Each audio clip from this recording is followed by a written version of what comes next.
नमस्कार, आप देख रहे हैं रीवा दर्शन। मैं सचेता बघेल आपके साथ। आई नजर डालते हैं आज की प्रमुख खबरों पर। नामांकन के तीसरे दिन भी जिला पंचायत सदस्य के लिए दाखिल नहीं हुए नामांकन।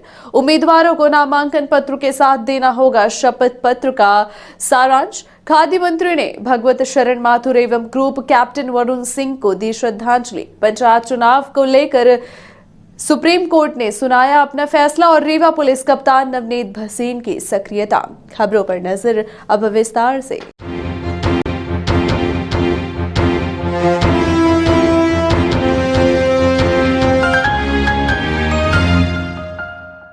नामांकन के तीसरे दिन भी जिला पंचायत सदस्य के लिए दाखिल नहीं हुए नामांकन। पंचायत निर्वाचन 2021-22 के तारतम्य में जिले में प्रथम एवं द्वितीय चरण के लिए आयोजित होने वाले निर्वाचन में नामांकन पत्र भर जाने का सिलसिला 13 दिसंबर से शुरू हो गया है। जिला पंचायत के वार्ड क्रमांक 8 से वार्ड क्रमांक 19 तक तथा वार्ड क्रमांक 24 से वार्ड क्रमांक 32 तक कुल 21 वार्ड के लिए नामांकन पत्र दाखिल किए जा रहे हैं। नामांकन के तीसरे दिन 15 दिसंबर को भी किसी वार्ड के लिए नामांकन पत्र दाखिल नहीं किए गए। प्रथम चरण में हनुमना मऊगंज बनईगढ़ी अंतर्गत जिला पंचायत के 9 वार्ड तथा द्वितीय चरण में रीवा रायपुर करसुलियान व गंगेव अंतर्गत जिला पंचायत के 12 वार्डों के लिए नामांकन भरे जा रहे हैं।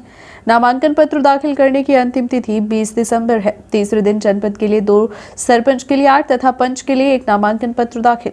पंचायत चुनाव के लिए प्रथम चरण तथा दूसरे चरण के लिए नामांकन पत्र 13 दिसंबर से दाखिल किए जा रहे हैं। नामांकन पत्र दाखिल करने के तीसरे दिन 15 दिसंबर को कुल 11 नामांकन पत्र दाखिल किए गए।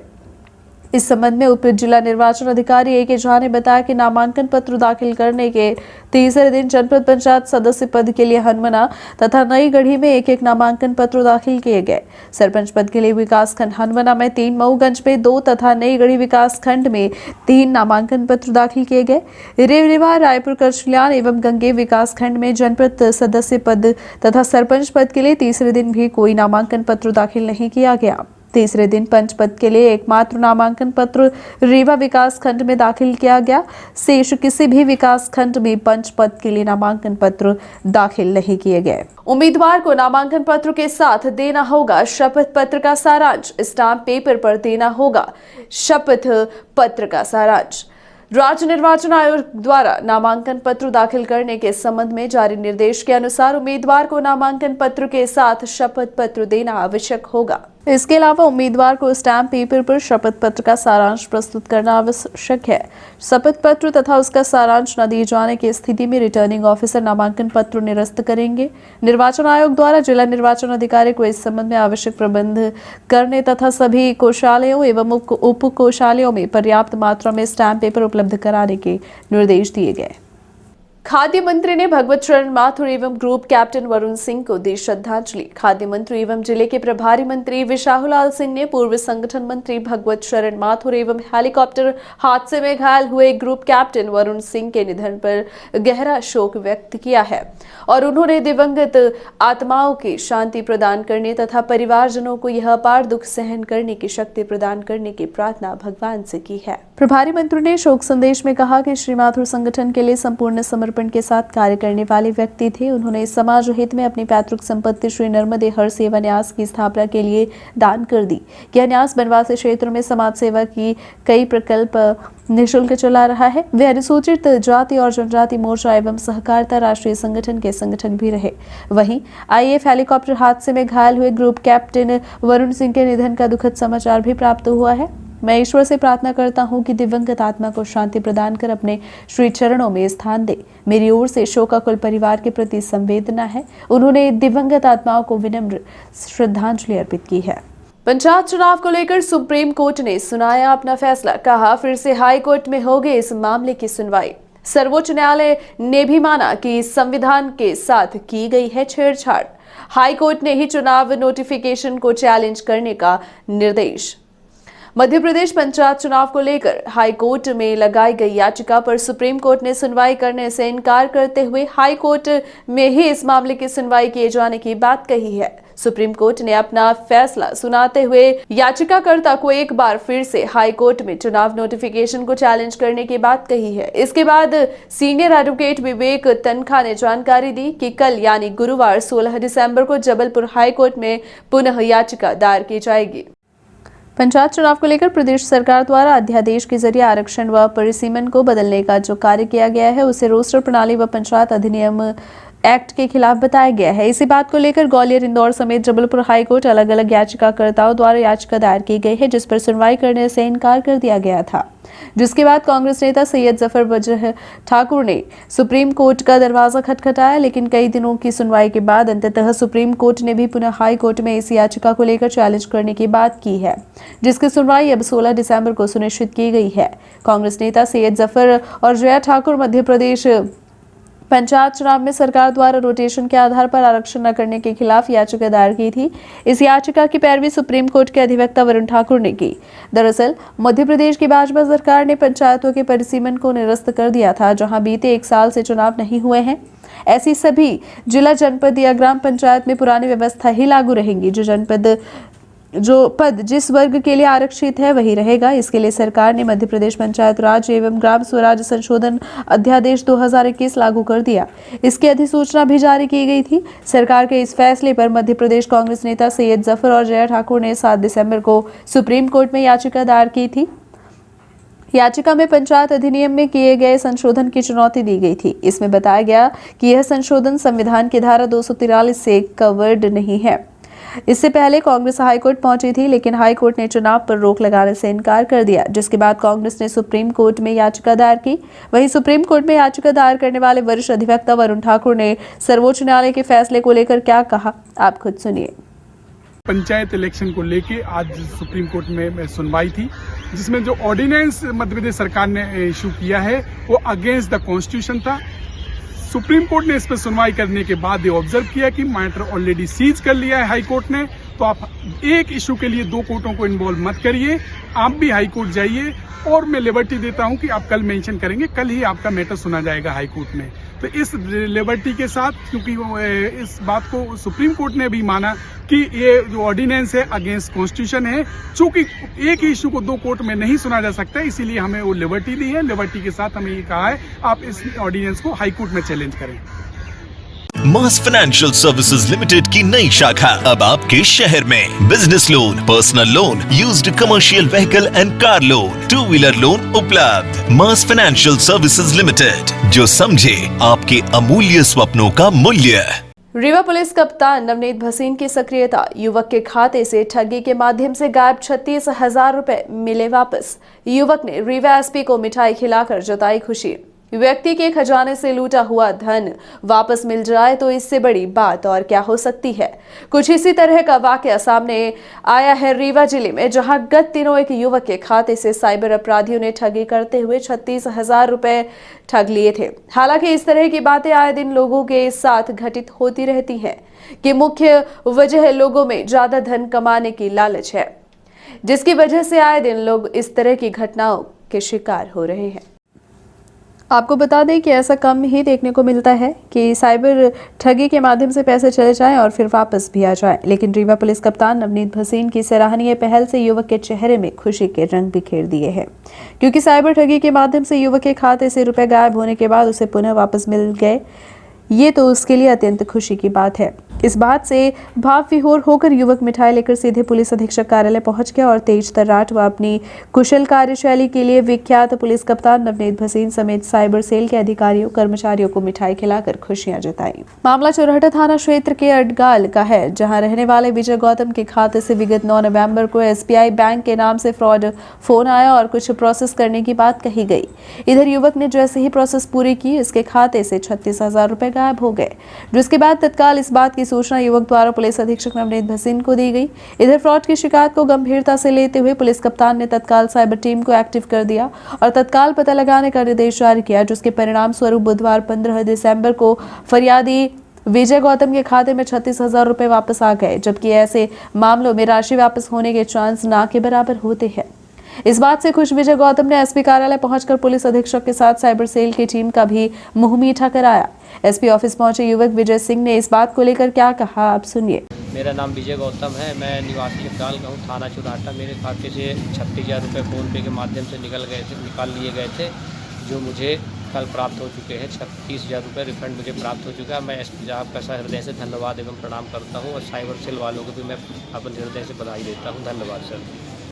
इस मामले पर पुलिस कप्तान नवनीत भसीन ने से भी बात की गई तो उन्होंने घटनाक्रम के संबंध में जानकारी देते हुए लोगों को आगाह किया है, लोग ऐसे फ्रॉड से खुद को सजग व सचेत रखें और बचने का प्रयास करें। फरियादी विजय गौतम ने कंप्लेंट की थी कि उनके साथ साइबर फ्रॉड करके उनसे कुछ राशि उनकी चली गई है। तो उसके बाद साइबर सेल को जो कंप्लेंट फॉरवर्ड की गई, साइबर सेल की टीम ने अपना प्रयास किया। इसके चलते आज उनकी राशि फरियादी विजय गौतम की वापस प्राप्त हुई है। जिसके चलते फरियादी विजय गौतम स्वयं आए थे, उन्होंने बारे में बताया कि साइबर टीम का बहुत बहुत धन्यवाद, उन्होंने बहुत सक्रियता दिखाई और मेरा राशि मेरे को वापस हो गई है। धन्यवाद बोलने के लिए स्वयं फरियादी आज हमारे कार्यालय आए थे। 16 दिसंबर को कोविड टीकाकरण महाअभियान। जिले में कोविड टीकाकरण का लक्ष्य 100% प्राप्त करने के लिए लगातार प्रयास किए जा रहे हैं। इसी क्रम में 16 दिसंबर गुरुवार को टीकाकरण का महाअभियान आयोजित किया जाएगा। इस संबंध में मुख्य चिकित्सा एवं स्वास्थ्य अधिकारी डॉक्टर BL मिश्रा ने बताया कि महाअभियान के दौरान शहरी ग्रामीण क्षेत्र में 386 टीकाकरण केंद्र तथा 10 मोबाइल यूनिटों द्वारा टीकाकरण किया जाएगा। मुख्य चिकित्सा एवं स्वास्थ्य अधिकारी ने बताया कि जिले में 18 वर्ष से अधिक आयु के 95% व्यक्तियों को वैक्सीन की प्रथम डोज तथा 75% व्यक्तियों को वैक्सीन की दोनों डोज लगाई जा चुकी है। अगले 7 दिनों में जिले के लगभग 3,50,000 व्यक्ति दूसरी डोज के पात्र हो जाएंगे। दूसरी डोज के पात्र सभी व्यक्तियों को 25 दिसंबर तक अनिवार्य रूप से टीके लगाए जाएंगे। सभी BMO तथा टीकाकरण के नोडल अधिकारी अपने क्षेत्र की दूसरी डोज के पात्र व्यक्तियों को टीकाकरण के लिए मोबाइल के माध्यम से प्रेरित करें। शहरी तथा ग्रामीण क्षेत्र में मैदानी कर्मचारियों के माध्यम से हर दूसरी डोज के पात्र व्यक्ति का चिन्हांकन करके उसका टीकाकरण कराएं।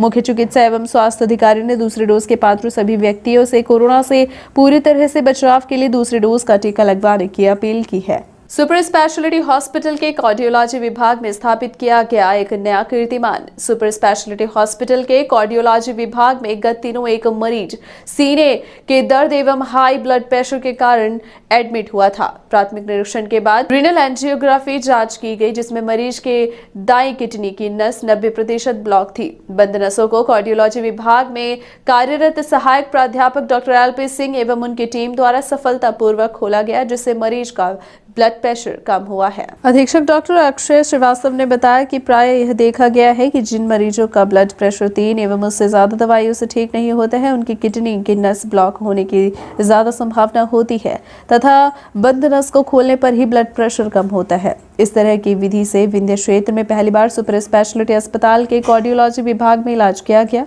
इसी के साथ कार्डियोलॉजी विभाग द्वारा कोरोनरी एंजियोग्राफी के अलावा पेरिफेरल नसों का प्रोसीजर भी सफलतापूर्वक किए जाने लगा है, जो विंध्य क्षेत्र के लिए अपने आप में ऐतिहासिक उपलब्धि है। उन्होंने बताया कि सुपर स्पेशलिटी अस्पताल कार्डियोलॉजी विभाग विगत 1 वर्ष में कई उपलब्धियां हासिल कर चुका है, जो प्रदेश में अग्रणी है।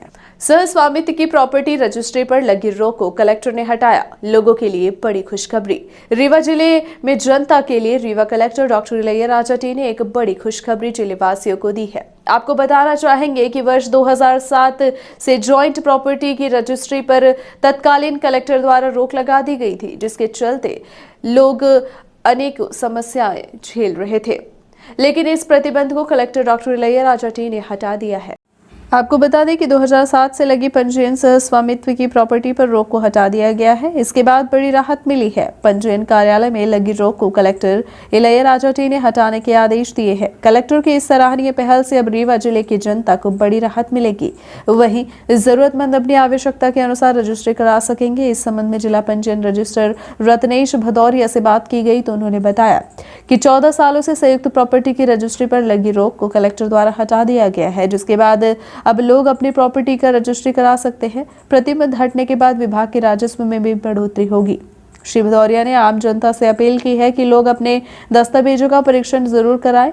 आप स्वयं सुनिए इस संबंध में जिला रजिस्ट्रार पंजीयन अधिकारी का क्या कहना है। वर्ष 2007 में सह स्वामित्व से संबंधित दस्तावेजों के पंजीयन पर तत्कालीन कलेक्टर महोदय द्वारा कुछ निर्देश प्रसारित किए गए थे और इस विषय में आम जनता के बहुत सारी शिकायतें प्राप्त हुई थी कि उनके दस्तावेजों का पंजीयन नहीं हो रहा है। बहुत से गरीब लोग थे, किसी को अपनी बेटी का विवाह करना था, किसी को बच्चों को पढ़ने बाहर भेजना था, तो उनकी अगर संयुक्त परिवार की प्रॉपर्टी थी तो उनको अपने दस्तावेज का पंजीयन कराने से पूर्व उनकी अनुमति लेनी पड़ रही थी यहाँ पर। तो इस वजह से दस्तावेजों के पंजीयन बहुत लंबे समय से लंबित थे। इस विषय में कलेक्टर साहब को जो है वो जानकारी प्रदान की गई और उन्होंने पूरा संज्ञान लिया, मामले को समझा उसमें और बहुत ही संवेदनशीलता से उन समस्त दस्तावेजों पर नियम अनुसार कार्रवाई करने के निर्देश उन्होंने प्रसारित किए। सर, इसमें फिर राजस्व की भी वृद्धि होगी? निश्चित रूप से इस वर्ष जो है लगभग 142 करोड़ का लक्ष्य रीवा जिले को दिया गया है, जिसमें से हम लोग 43 करोड़ प्राप्त कर चुके हैं, 83 करोड़, और आने वाले समय में 60 करोड़ अपेक्षित था, किंतु इस आदेश के माध्यम से मुझे लगता है 60 से ज़्यादा करोड़ की आय प्राप्त होगी और जो आय लक्ष्य हम लोग उससे भी ज़्यादा प्राप्त करेंगे। तो कलेक्टर साहब ने इस विषय में निर्देश प्रसारित कर दिए हैं यहाँ पर, तो इससे आम जनता को भी लाभ होगा। किंतु इसके पश्चात मैं एक अपील करना चाहूँगा और कलेक्टर साहब भी इस विषय में जो है वो चिंतित हैं और उन्होंने इस विषय में हम लोगों को भी निर्देशित किया है कि सह स्वामित्व से संबंधित कोई भी दस्तावेज यदि पंजीबद्ध कराने के लिए यहाँ पर आता है तो उसका भली भांति परीक्षण कर लिया जाए और आम जनता से भी ये अपील है कि वो किसी भी प्रकार के ऐसे दस्तावेज का पंजीयन ना कराए जिसकी उनको प्रॉपर्टी का विभाजन नहीं हो पाया या ऐसे दस्तावेज को कराने से अगर कोई विवाद हो सकता तो ऐसे से बचना चाहिए। मस्जिद की संपत्ति पर कब्जा करने प्राइवेट संपत्ति पर वक्फा बोर्ड बना ली गई कमेटी। मंदिर मस्जिद के नाम पर नहीं रुक रहा संपत्ति पर कब्जे का सिलसिला। मंदिर मस्जिद की संपत्ति पर कब्जा करने के लिए लोगों के द्वारा नित नए हथकड़े अपनाए जा रहे हैं। एक और जहां शासन प्रशासन द्वारा धर्म स्थलों की जमीन को अवैध कब्जेधारियों से मुक्त कराने का अभियान चलाया जा रहा है, वहीं दूसरी तरफ भूमाफिया व अवैध कारोबारी इस कार्य को खुलेआम करते हुए कानून व्यवस्था को चुनौती दे रहे हैं। आपको बता दें कि हाल ही में शहर के बीचों बीच स्थित मन्नान मस्जिद का एक मामला प्रकाश में आया है। बताया जा रहा है कि मन्नान मस्जिद हाजी मन्ना द्वारा बनवाई गई थी। मस्जिद कैंपस में कई मकान भी बने हुए हैं जिसमें हाजी मन्ना के परिवार के लोग निवास भी करते हैं। स्थानीय लोगों ने बताया कि षड्यंत्र पूर्वक कुछ लोगों ने इस मस्जिद को वक्फ बोर्ड संपत्ति बताकर एक कमेटी भी गठित कर ली है और आए दिन लोगों को मस्जिद खाली करने की धमकी दी जा रही है। इस बात को लेकर एक बार फिर से विवाद की स्थिति निर्मित हो गई। बताया जा रहा है कि वहां भी जमात के कुछ लोगों ने एक कमेटी बनाकर मस्जिद में कब्जा करने की कोशिश की, जिसके बाद स्थानीय लोगों ने इसका विरोध किया। हालांकि इस बात की शिकायत कई बार प्रशासन से भी की जा चुकी है। माना जा रहा है कि यदि इस मामले का तुरंत निराकरण नहीं किया गया तो आगे एक बड़े विवाद की जड़ बन सकता है। हालांकि इस मामले को लेकर प्रशासन द्वारा यथास्थिति बनाए रखने का स्टे जारी कर दिया गया है। बावजूद इसके आए दिन वहाबी जमात के लोग द्वारा उत्पाद मचाने का प्रयास किया जा रहा है, जो अच्छे संकेत नहीं है। हमारे घर में हम बहू हैं, सबसे छोटी, हमारे नाम रिपोर्ट किए हैं, ये लोग आरोप लगाए हैं, हमारा बेइज्जती करे हैं। हम जबकि घर के बाहर नहीं निकलते, नकाब में रहते हैं, उसके बावजूद हमारे घर के लोगों को मना करते हैं। लॉकडाउन के दौरान बात हुई थी कि नमाज प्रशासन की तरफ से 7 लोग को पढ़ने का, लेकिन इन लोगों ने जबरदस्ती घुसा हमारे घर के अंदर और नमाज पढ़ी। उसी दौरान की बात को ये लोग विवाद में मेरा नाम लिख दिए हैं, रिपोर्ट करे हैं। अभी हाल ही में क्या घटना हुई है? हाल में घटना ये हुई है कि इन लोग ने जबरदस्ती करते हैं और क्या कहते हैं, मन्नान मस्जिद को वक्फ बोर्ड में कहते हैं और बोलते प्रशासन की तरफ से भी वो यहाँ का चार्ज दिलाया जाए, जबकि हमारे जेठ लोग इसके मुतवल्ली हैं। साहब के द्वारा ये बनाई गई थी मस्जिद, इसका आज 240 या 35 या 40 साल के आसपास इसका तामीर है। जब हमारी छोटी दरगाह बनी थी तभी हमारी ये मस्जिद बनी थी। इन्होंने अपनी प्रॉपर्टी में ही बनाई थी, बल्कि ये पूरा मोहल्ला बसवाया था हाजी जी ने। जितने आसपास मकान हैं उनके बसाए हुए लोग हैं। और यहाँ पर एक मदरसा लगता था, हाफिज साहब पढ़ाते थे, यहाँ पे इमामत भी करते थे, तो हम लोग यहाँ पढ़ने आते थे। यहीं पे ऊपर मदरसा लगता था। आज से कम 50-60 साल पहले की मैं बात कर रहा हूँ। ये जो मन्नान मस्जिद के नाम से जानी जाती है, ये हमारी पुश्तैनी को पैतृक संपत्ति है, जो 125 साल करीबन हो गए इसको बने हुए। हमारे पूर्वजों में से ही इसमें मुतवल्ली होते चले आ रहे हैं। आज उनके न रहने के बाद आज का मुतवल्ली मैं हूँ, जो हमारे बुजुर्गों ने हमको बनाया। अब पता ये चला है कि भोपाल वक्फ बोर्ड ने कमेटी गठित करके फैजुल्ला बख्श के नाम से भेजी है और तमाम अभिलेखों में मन्नान मस्जिद के नाम से ही मस्जिद दर्ज है। और रीवा शहर के किसी भी मस्जिद में आप जाकर ये पता कर लें कि किस मस्जिद के नाम से जानी जाती है, बखूबी आपको पता चल जाएगा। मतलब ये फर्जी और ये जो कमेटी बना के लाया है इन्होंने, वो फर्जी कमेटी है, क्योंकि तमाम रिकॉर्डों में हाजी अब्दुल मन्नान साहब का नाम है, 1782 नंबर प्लाट नंबर है, और जिसमें अभिलेखों में हाजी अब्दुल मन्नान के नाम से जो जानी जाती है। इन्होंने कमेटी बनाने के बाद एसपी के यहाँ रिपोर्ट किया हमारे घर वालों के खिलाफ। उस रिपोर्ट में इन्होंने कहा कि हमारे घर वाले सब मिल के इनको मारपीट किए हैं, जबकि इस मोहल्ले में बयानबाजी हुई, कुछ भी यहाँ पे नहीं हुआ। झूठा आरोप लगाया गया हमारे बहन बहनों के ऊपर, हमारे भांजों के ऊपर, हमारे भाइयों के ऊपर। ये थी आज की प्रमुख खबरें। आगे की खबरों के लिए बने रहे रिवा दर्शन के साथ। दीजिए हमें इजाजत। नमस्कार।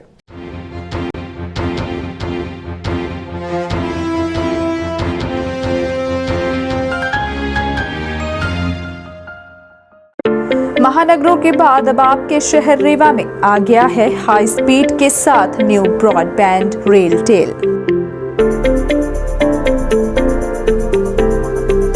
जिसमें आपको मिलेगी अच्छी स्पीड और बेहतर सर्विस।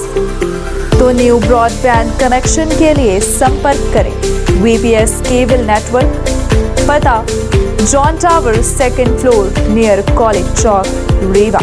मोबाइल नंबर है 9000992232 और 9425470430।